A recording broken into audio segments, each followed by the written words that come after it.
Kwabwela Ulosi ndithudi vumbulutso kuchoka kwa Prophetic ndithudi nkhani ya Chakwera akuti mpaka natu kuchita kubwera ndekuti ndi ma profesi pamenepo ndithu kuzalosera za tsogolo la Chakwera. Muvumbulutso moru uzamuderaso Chakwera. Mama guy.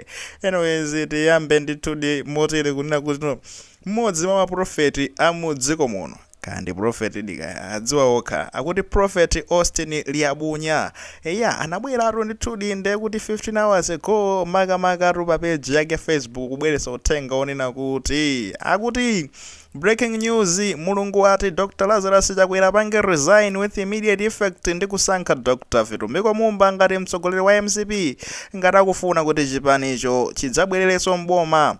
Asadandaule anthu awada ena anyanyala komabe chipanichi chidzatenga boma. Iwo akhala patron basi apo B aiwale zaboma 2030 agent. Prophetic warning akuti tuchenjezo limenelo ndithu kuchoka kwa Prophet uyo akuti kuti mulungu wayankhula zimenezo Chakwera atuliretu pasu dindo pompo asankhe ndithu Vitumiko Mumba kuti mtsogoleri wa chipani adzakhale iyeyo akatero basi 2030 tunde kuti ziyenda bwino. Fanzina kuti no agenda miyala Chakwerawo ndipo adakale komano ndisoti no iyayi akuti MCP bwerera mboma. My foot. Anyways, tibwere apa kuna zabweraso tunde kuti I think 15 hours yomweyo anabweraso akuti no clarity on Dr. Mumba prophecy. Mulungu kuwapempha Dr. Laz kuti apange resign ndi chifuniro chake ndithu kuti ateteze chipani chibwererenso mboma chifukwa Dr. Mumba sadzakhala president popanda mdalitso wa Dr. Laz. Mulungu akufuna awapange introduce panopa anthu ayambiretu kuwadziwa komanso chipanicho chigawanikiretu panopa kuti kamafika 2030 chidzakhala chakhazikika. Dr. Chakwera adzichepetse ndi kumvera Yehova, asazinamize kuti ndiwo adzabwezeretse mboma ologalu atadikula ayi ndithu mapeto ake adzapangitsa kuti DPP ipitilize kulamula. Dr. Mumba akufunikanso malangizo angapo apo B apanga tima mistake temene tawaonongere tsogolo zambiri madzulo ano 7 pm breaking prophecy akunena rozoncho kuti yayi tikufuna panga clarify kungofotokozera bwino kuti kodi chochitika ndizani. Iyayi akwetero galo atadikula Yehova sangalole a Dr. Lazarus Chakwera bwereranso mboma apo ayi pabwere wina. Nawo kunavutanso ndi kuti 12 hours ago fanzi ndati kaye mapanga sochani mpaka wabweranso kuzalemba zotere. Prophet amene akuti anthu oposera 50 lero lokha atumiza chithunzi ichi akuti akufuna adziwe kuti mulungu akuti chani za amenewa. I want to let you know that I am humbled and will present it to God during my midnight prayers.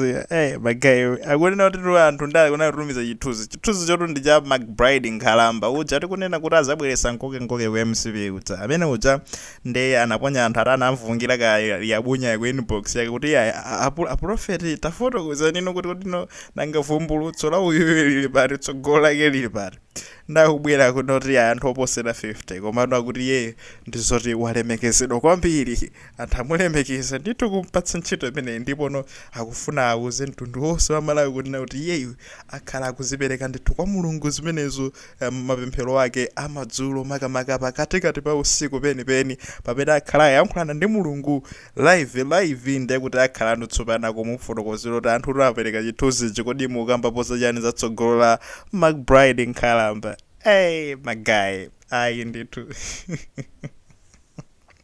Anyways, this is what we do. Zwetu wapanga ndizimene zizibano wapa Justin Tech Malawi. We cover politics, Ndale. Ndale zinata nthawi ya kampeni koma iya zinakalipo nchifukwa no Justin Tech ilipo. So my guy, tipanga chonse. Mavumbulutso ndi amenewa.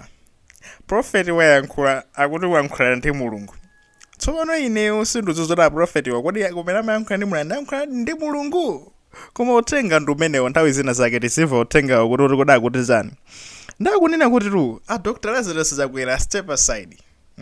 Fine yo sizori muzawina ya fati fans inawiya nanu fans yako mweko kwa MCP ko malingani maposti warakona zonso step aside mutulukepo pamene baba babwere munthu wina endi munthu yokuti inuyo mwina make kaulemu kanu kabwikha ngati kakubwirira muntenge munthuyo ndikumpange introduce mukatero inuyo mukhale patron munthu amene mwina alikhaleno kumbuyo koma muthandiza no munthu ameneyo munthu yoti ndikunena namumba ndetino azithandizidwa ndi Chakwera ukoko tase zakuti sizinaende bwino kuntha yanga usapange zakuti panga zotere zakuti awo ndawo samali nawo mwayiona zikatero ndekuti no iwowa Chakwera akhangalandira ulemu chifukwa ije ndi chifuniro chake cha Mulungu osati no kuti abonya wayankhula kapena adana nawo iyayi zikatero ndekuti no azabwereranso mboma apo ayi DPP ndekuti 2030 ikhala ndedi kudutsa so ngati apange zawo kuti nomwena mayaka kamise Chakwera kuti apitirize kulamulirabe chipani chakuti chigawanikana komano the area the better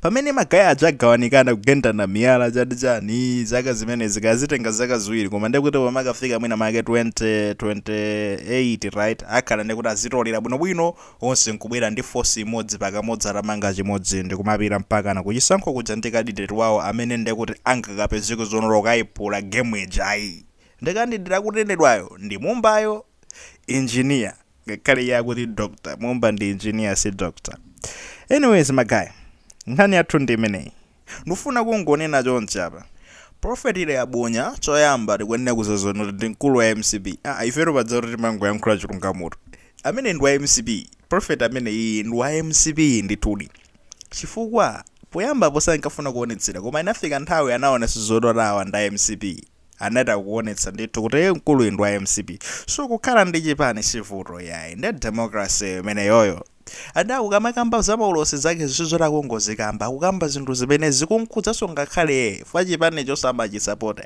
ende mwina amafuna ndikuti chitapita ndithu maheights abwino chitakwera ndithu kupita pamwamba ndithu kukachita bwino komano tikati tione apapa Vitumbiko Mumba magaya kuyika Vitumbiko Mumba ngati candidate tiwerengetsero apa ndekuti masamu ikugwira iujaye ndi zonena kuti ali ndi mphatso ndithu zapadale let's not worry munthu udzandidoloso paeka musaiwale zonena kuti ndi ujankakathandizira nkathamanga ndithu atangulowa unduno kumataoneka zono kuti I think wabwereseka energy kena kake ali ndi kajeni kamene ka vibe ka vibrance ali vibrant ali ndi ka vibe kena kake kuona kuti yayi umachita kuona zoti zinthu zochitika mosiyana kumuyika pamene pomwe mwina make akhoza kupezeka zoti wathamangitsanso kuchipaniko kuthamangitsa zinthu zina zake nkupeza kuti wasintha zina ndi zina kuchipani komweko chifukwa ngati akufuna apite patsogolo ndi kuti zikuyenera ziyambire kuchipaniko nkatimo zipeze kuti zasintha zina ndi zina kaya ndi mikangano ijerani komano ndizonena kuti kumene mudzaso mulifanziso yomwenso imadana nayenso kwambiri ndipo ena ndi akuluakulu remember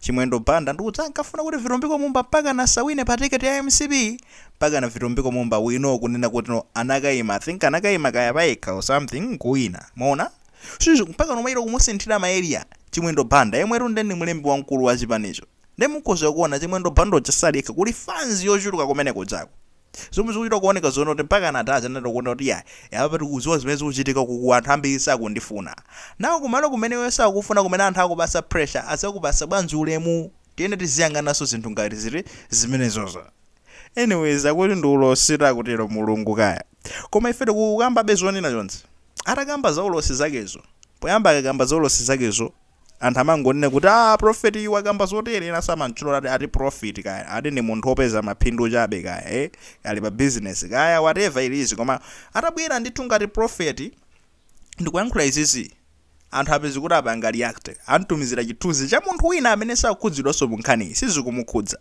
McBride Nkhalamba chifukwa chani ngani ya McBride Nkhalamba ngati tikuyikamba panopa ngati fans zikupezi kuti kumakamba za iye nkumatumiza chithunzi cha iyeyo zikuchita kuonesa kuti nthawi imene ndikamazayandikira kumene kusogoloko ndikuti mkulu amene azakhala ndikuti mwina makale mkamaka mwa anthu oti zizono tino semafuna kuyimira komano anthu andikakamizo kuti ndibwere zayimire things like that and iyeyo jakuzangobwere facho tino kuti chani sali museko iyi ngati chinali ndekuti chivirus china chake cha MCP chivirus chimene chocho sichinamutache yayi sichinamukhudze iye koma Vitumbiko Mumba virus imeneyo wakhudze fwa chani nachankanino zono ri aiti wina chani kampeni chani zambirimbiri ndi MCP kugwa kwa MCP kunayo kugwa kwa Vitumbiko Mumbaso mwayiona kulephera kwa MCP unali kulephera kwa Vitumbiko Mombaso ndasipitabe ndika image kamene kacha pamene uyo akamasabwera azakhala kubwera ndi kuti uyu ni munthu amene serumuziwa akamanena kuti ana serumuzi oti ni ndana angonena kuti ali McBride Nkalamba